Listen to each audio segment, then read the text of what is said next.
Bienvenue à toutes et à tous, source et bien sûr de conflits meurtriers entre agriculteurs et éleveurs. La transhumance transfrontalière a été pendant plusieurs décennies au Bénin source de grande insécurité, mais également et bien sûr d'ennuis pour la biodiversité et l'environnement.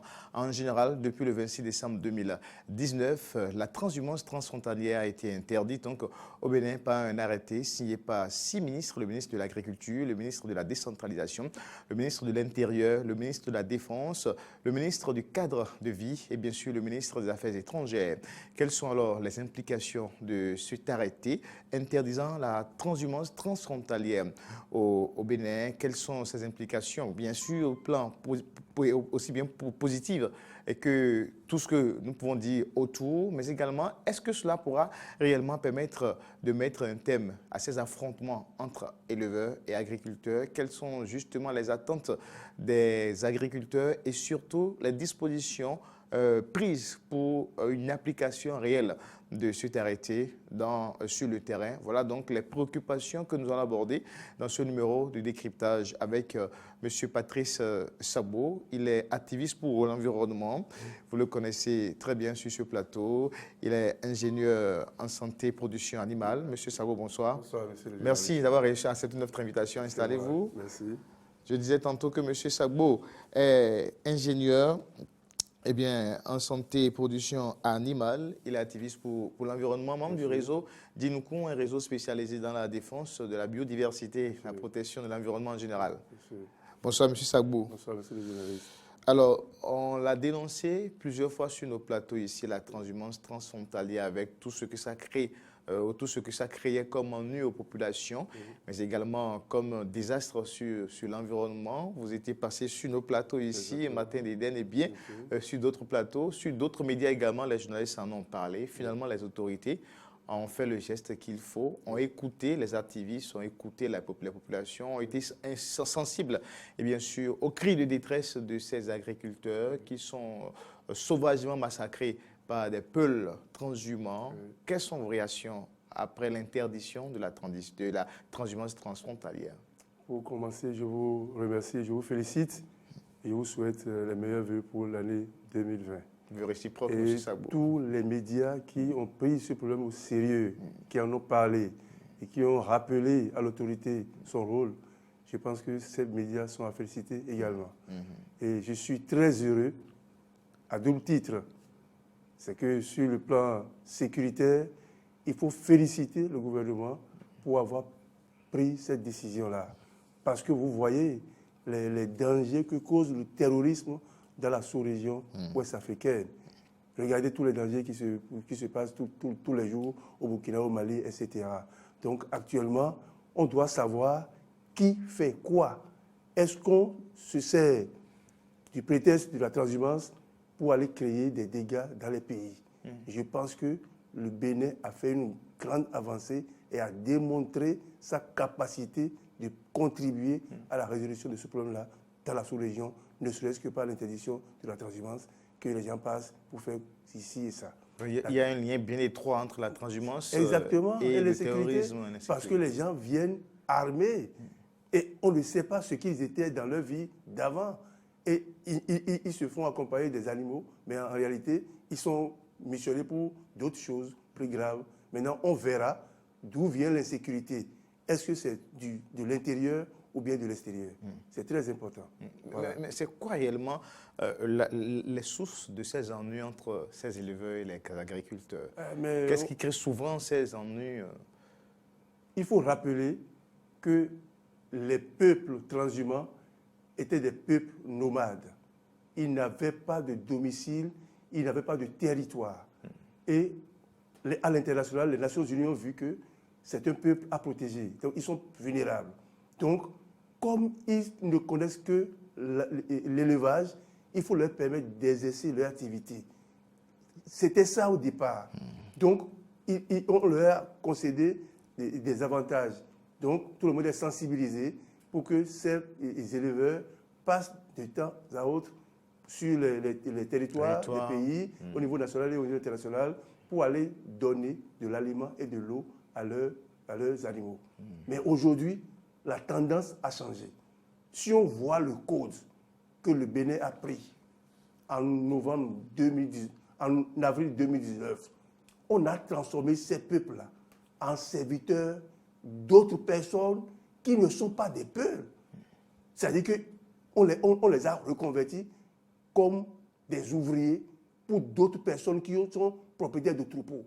C'est très dangereux. On est allé mettre ça dans un code, dans une loi au Bénin ici. Nous avons dénoncé ça ici. Ça veut dire que ce ne sont plus... C'est-à-dire que le premier... Est-ce que ça veut dire que les dispositions de ce code...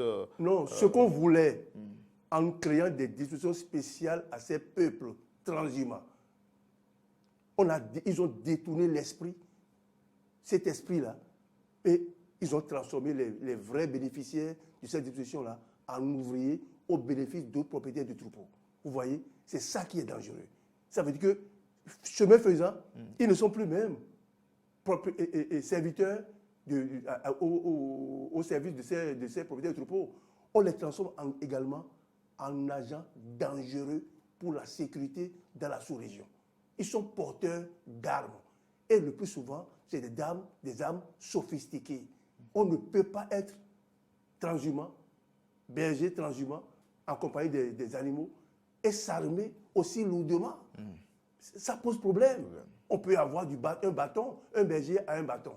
Mais ici, ils sont armés. Ils ont des armes pour tuer des gens. Donc, lorsque vous les voyez, vous avez peur. Mais ils ne négocient rien. Ils prennent votre territoire comme le leur. Et lorsqu'ils viennent, tout le monde le sait, ils t'abattent. Ils détruisent d'abord toutes les cultures et ils te réduisent au silence en te menaçant. Ça ne s'arrête pas seulement aux menaces. On te tue, on viole ta femme et tes enfants et tu ne peux pas te plaindre. Toutes les plaintes que les victimes font restent lettres mortes. Et ça, on se pose des questions pour dire, nous sommes dans quel pays? Nous sommes dans un pays où le port d'armes est réglementé. Si on ne peut pas faire ça, on est en porte-à-faux avec la loi. Nous sommes dans un pays où un individu, la Constitution reconnaît la propriété à un individu. Je suis propriétaire de mon territoire, de mon champ. Je suis territoire de ma biodiversité. Je suis propriétaire de tout ce qui se trouve sur mon terrain. Pourquoi?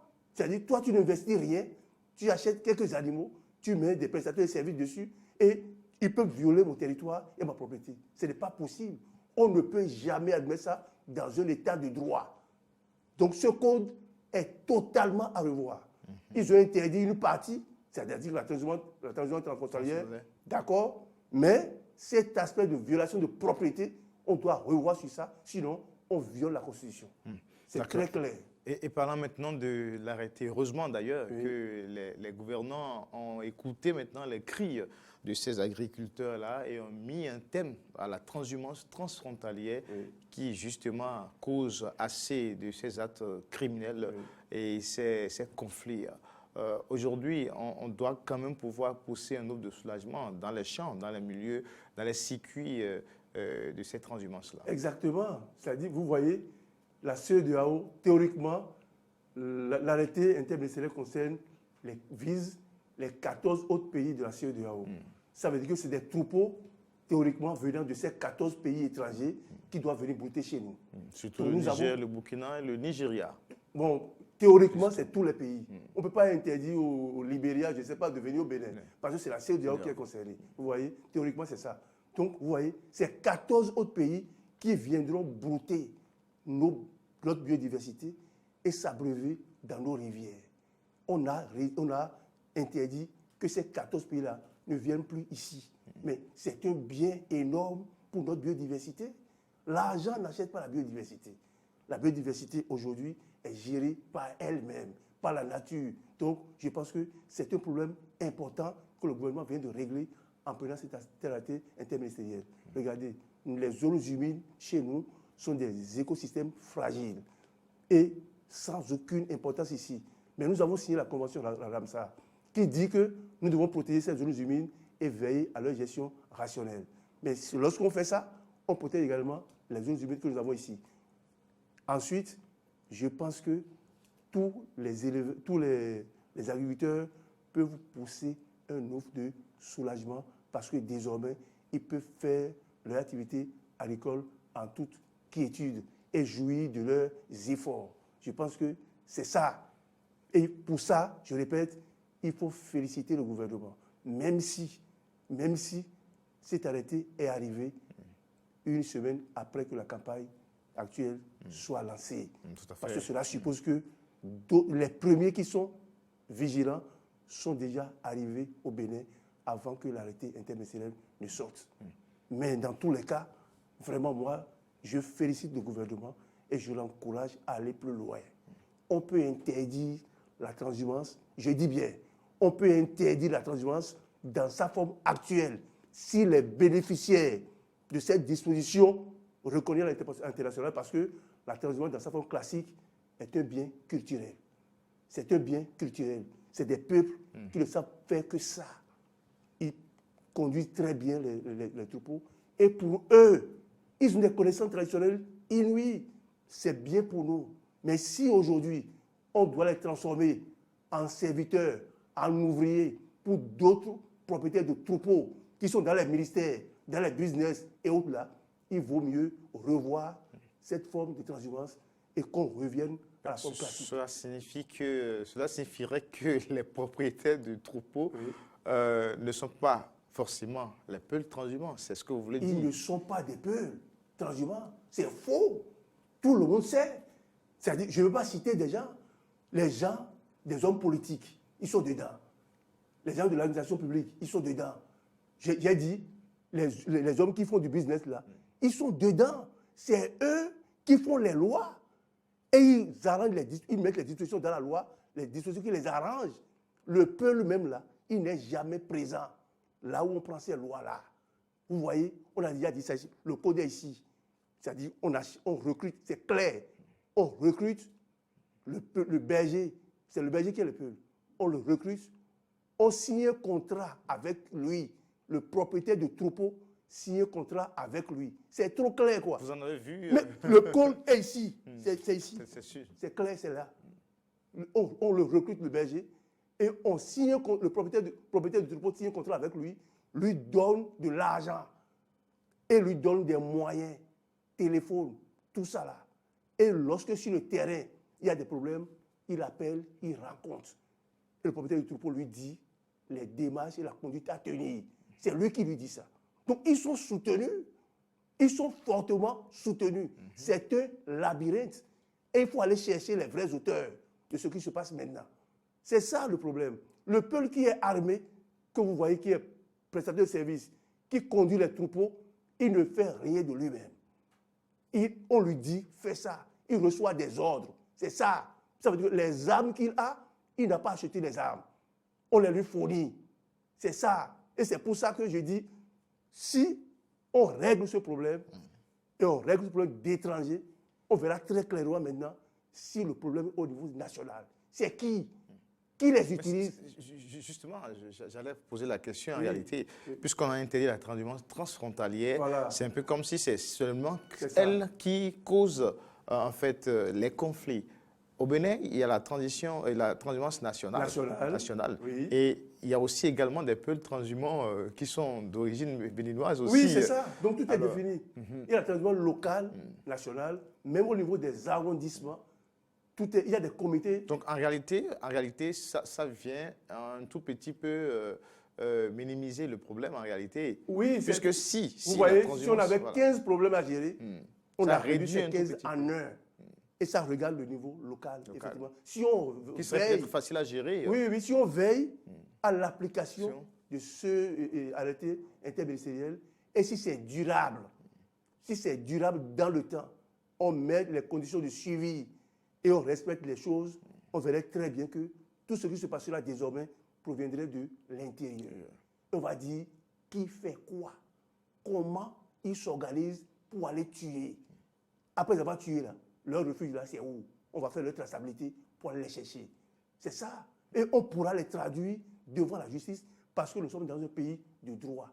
Tout ce que tu fais d'anormal, c'est la justice qui s'occupe de toi. Mais dans les autres cas, les gens le font, ils s'enfuient et personne ne les retrouve après. C'est ça la difficulté. Donc si la police manquait de moyens pour assurer la sécurité, surveiller les gens, aujourd'hui, ils n'ont plus beaucoup de problèmes. Le champ d'action est bien défini. Ce sont les acteurs de l'intérieur qui font aujourd'hui de la transhumance. Il serait plus facile de les retrouver. Ne pas les retrouver, c'est faire preuve de laxisme.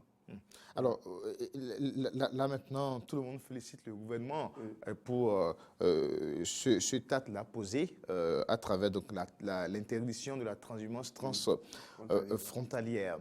Mais le suivi sur le terrain, la mise en application des dispositions de cet arrêté sur le terrain, on a vu quand même aussi des arrêtés pris comme ça qui pratiquement n'ont pas été suivis sur le terrain, puisqu'on parle de l'abattage des mangroves, par exemple. Ça a été un arrêté également pris. Le cas des cocotiers aussi. Mais sur le terrain, vous constatez toujours que ces plantes continuent de subir la pression anthropique, la pression humaine et autres là.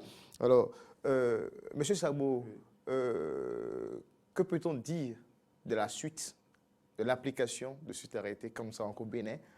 Nous sommes très forts quand nous prenons les lois souvent, mais dans le concret, dans le réel, les actes forts ne suivent pas. Vous avez déjà tout dit. Nous sommes dans une république de prise de loi. Le respect n'intéresse personne.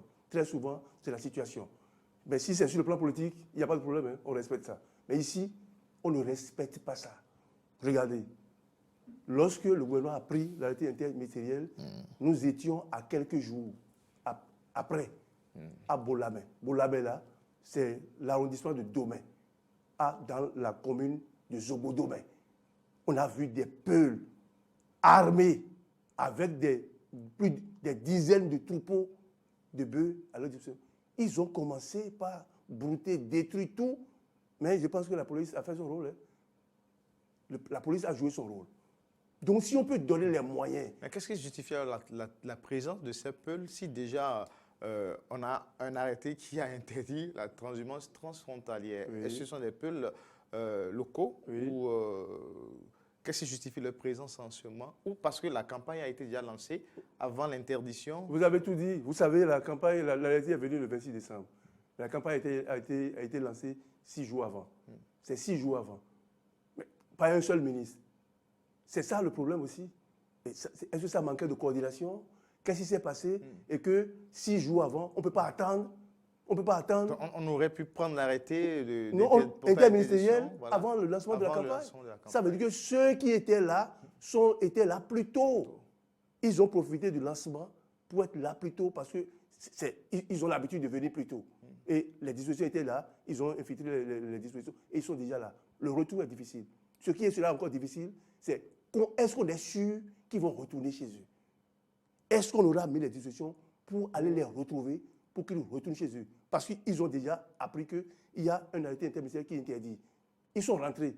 Mais comment vont-ils sortir après? Est-ce qu'ils ne vont pas rester pour continuer leurs dégâts? C'est ça les insuffisances qu'on peut vraiment noter.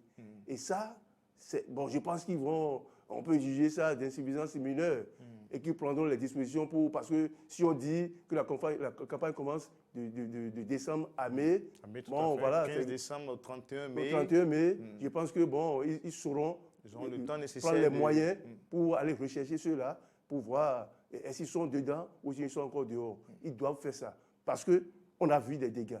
Ensuite, on a vu des dégâts aussi à Wengi. Après ça, et c'est toujours des étrangers. Le Peul qu'on a vu, identifié à Bolamé, dans Domé, la commune de Zobo-Domé, est un étranger. Tout le monde l'a identifié, c'est un étranger. Donc, ça veut dire que les gens étaient venus. Comment organiser leur départ, leur retour, c'est un problème. Ensuite, il faut mettre des mécanismes de suivi pour que de tels désagréments ne nous arrivent. Je pense que c'est comme ça. Ce qui nous tue, c'est que nous sommes dans un régime, ce n'est pas aujourd'hui. Le Bénin, là, c'est qu'on sort des lois. L'appliquer, c'est un problème. Il y a des lois sur tout, mais on ne les applique généralement pas. C'est ça un mal, c'est une plaie. Et je pense que si on veut, si ce que nous disons ici, ce n'est pas une dénonciation, c'est un accompagnement du gouvernement pour dire, vous avez fait une très belle chose, mais si vous voulez que la situation dure et donne les résultats escomptés, il faut mettre un mécanisme de suivi pour qu'au moins ça, les gens les félicitent et voient les fruits. Ça ne se cachera pas. les fruits vont être visibles. Lorsqu'on met un mécanisme de suivi et qu'on donne les moyens à ceux qui doivent le faire, je pense que ce serait vraiment à leur actif. Et ce qu'il faut dire également, il ne faut pas que ça soit un intermédiaire de circonstances. Non. Si on fait ça, on aura tout remis encore en cause. Ce n'est pas du sérieux. Et regarde, on a un code. Le code, cette réalité interministérielle a des conséquences sur le code. Le code, là, parlait également de la transhumance transfrontalière. Lorsqu'on interdit ça, ce code devient caduque, totalement. Il faut relire le code. Et même dans l'arrêté fixant les modalités du déroulement de la campagne de transhumance, là, il a été fait cas également de la transhumance transfrontalière. Donc, ça n'a pas de sens. Ça n'a pas de sens. Le code, ça ne fait pas encore un an. C'est avril 2019. 26 décembre, on remet tout en cause. Et est-ce que ce code-là... Il faut une relecture. Mais il le faut. Et je pense que c'est une bonne nouvelle pour moi. C'est-à-dire que pour tous ceux qui ont à cœur que la vie humaine est sacrée et que chaque individu béninois a droit à une propriété. Donc pour vous, il faut que l'interdiction soit définitive. Définitive. Oh, il ne faut pas revenir sur ça. Mais si on revient sur ça, on a résolu quel problème en temps. Peut-être que c'est le moment pour les gouvernants de voir mieux et savoir dans quelle mesure il faut tailler si on revient, on va faire quoi après? Si on revient sur ça et que le problème que nous dénonçons, que nous déplorons est toujours là, quel problème aura-t-on résolu en temps? Non. C'est-à-dire que c'est la vie humaine. La Constitution dit que la vie humaine est sacrée. La même Constitution dit que chaque individu béninois a droit à la propriété. J'ai déjà dit, lorsque vous voulez élever une poule ou bien des poules pondeuses, vous achetez votre domaine, vous achetez les poules, vous donnez à manger, vous investissez et à la fin, vous voyez ce que vous avez gagné. Ici, on n'investit rien. On achète des animaux. On prend des prestataires de services, on les met sur les domaines des autres pour aller brouter et pour aller boire. Non, non, non. Et après, on attend des bénéfices. Ce n'est pas possible. Vous allez en Europe, en Israël, j'ai vu des domaines réservés à des bœufs, des propriétaires ont leur domaine, on les met dedans. Vétérinaires, assistance médicale, nourriture, eau, on n'a plus besoin tout est suivi. De cette forme de transhumance. C'est du business. Tu mets l'argent dedans et après tu gagnes. C'est comme ça on doit considérer que la transhumance, telle qu'ils l'ont voulu, et ils ont transformé les acteurs mis les uns à la place des autres. Là. Il faut considérer que désormais, la transhumance doit être considérée comme ils le veulent, comme business. Et ils doivent y investir. Et c'est même bien pour les maires. Pourquoi les maires, qui sont chefs des territoires, de leur territoire, ne peuvent-ils pas réserver des domaines au lieu de recaser tout? Ils peuvent réserver des domaines. Et c'est eux qui accueillent ces animaux sur ces sites-là. On va payer l'argent à ces maires-là. On délimite une oui, pour l'eau et pour les voilà. Stabilisations. On délimite des stabilisations qui appartiennent à la commune. Et c'est la commune qui les accueille. On peut tolérer qu'ils passent sur des couloirs, sur des pistes traversées auparavant. Mais pour rester, ils restent sur les territoires délimités par la commune. Ça veut dire que c'est possible. La commune a du pâturage. La commune a du pâturage. La commune a des points d'eau et vend ça. La commune doit vendre tout ça aux peuples qui arrivent. Mais c'est de l'argent. Ça engraisse l'économie locale. Pourquoi pas? C'est ça. Et là également, les espaces là, lorsqu'on fait, il reste ici cette année ou 2 ans après, on peut trouver encore 2 ans après. Et cet espace est enrichi en fumier. Et là, on peut faire de l'agriculture. C'est comme ça. Si je ne veux pas que les bœufs séjournent sur mon domaine, je suis libre de dire non. On ne peut pas m'imposer ça. Pour dire oui, je fais récolte, j'achète et on va venir. Pourquoi? Si je fais mon champ, je fais la récolte, je peux faire autre chose sur mon champ. On ne peut pas m'imposer pour dire oui, voilà, j'ai déjà fait la récolte, ils doivent brouter le reste. C'est moi qui décide. Si on fait l'accord avec moi, je ne suis pas d'accord, c'est que je ne suis pas d'accord. C'est ma propriété. Il faut comprendre ça comme ça. Comme les bœufs appartiennent à des propriétaires de bœufs qui recrutent des prestataires de services, c'est leur propriété. On ne peut pas détruire leur propriété. De la même manière, si moi je ne suis pas d'accord que les bœufs séjournent sur mon domaine, on ne peut pas le faire. C'est clair et net. Si je suis d'accord, s'il y a un contrat avec moi. Mais maintenant, comme c'est l'État qui veut, c'est l'État qui gouverne les communes. Ça veut dire que les communes peuvent délimiter des territoires, planter du pâturage, avoir des points d'eau. Lorsque les animaux transhumants arrivent ici, il faut leur vendre tout ça et enrichir l'économie locale. C'est possible. En même temps, on enrichit le sol pour faire de l'agriculture au nom de la commune. Je pense que c'est comme ça qu'il faut faire. Là, c'est plus organisé et je pense que ça peut aller comme ça. J'ai lu dans l'article 6 de l'arrêté qui porte modalité du déroulement de la transhumance, de campagne de la transhumance quand même, pour la période du 15 décembre au 31 mai 2019. L'article 6 qui parle des limites et autres, et où on a mentionné que les parcs ne sont pas concernés, les réserves, les forêts classées, et puis les aires qui ne sont pas protégées, les aires qui n'ont pas de plan de reboisement et d'aménagement ne sont pas concernées. Mais je n'ai pas vu nulle part les champs. Ne sont pas concernés comment? Oui. On peut laisser les animaux. Ces espaces ne sont pas concernés, c'est-à-dire qu'il n'y aura pas de transhumance, sur ces espaces-là. Oui. Mais ça rejoint ce que vous venez de dire. Je n'ai pas vu, par exemple, les propriétés privées, les champs, puisque c'est ce qui cause le problème. C'est ça.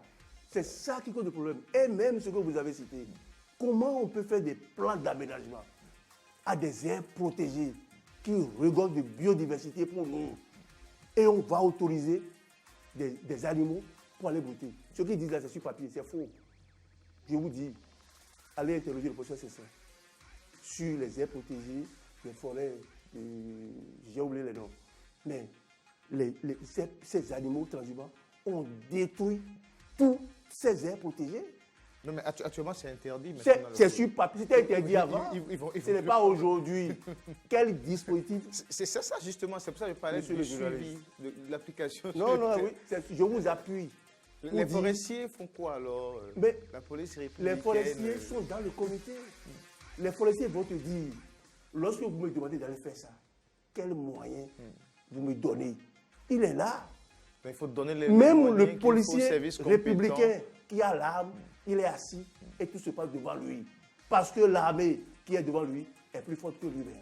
Il ne peut pas le faire, il déserte. C'est ça le problème. Merci à vous, monsieur Patrice. Donc il faut revoir les choses. Lorsqu'on dit, il faut vraiment appliquer, mettre du sérieux, mettre les moyens. Ce n'est que là, sans le gendarme, il n'y a pas de peur. Les gens font ce qu'ils veulent.